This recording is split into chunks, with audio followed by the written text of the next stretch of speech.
Yan. Dahil maaga pa, subukan muna natin magpaligo tayo ng aso, tapos turuan natin siya kung paano muna yung sit, saka yung down, para at least familiar na siya doon. So, yung aso ko, siya si Lexi, galing siya sa boss ko dati. Ayun, tapos ayun, medyo makulit pero matalino, pangalan niya Lexi. 3 months pa lang siya. So, it's better na i-train na siya hanggat bata para hindi matigas ang ulo. So, tara guys.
Okay, pangalawa na ulit.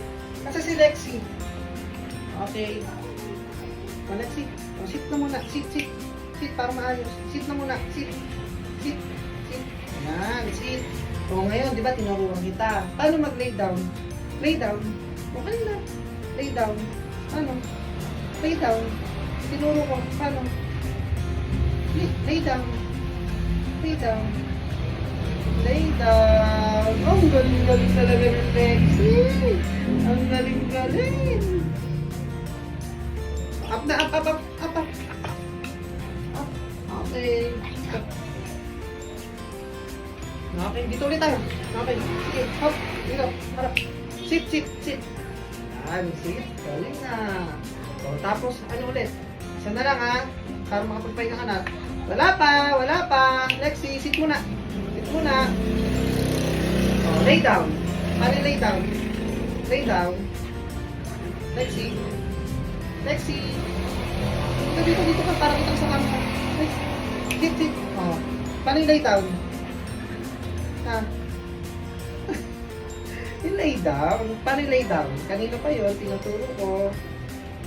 Paano lay down? Lexi, paano lay down? Lay down.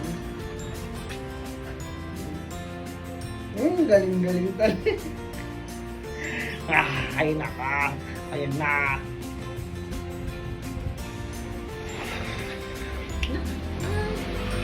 Makulit.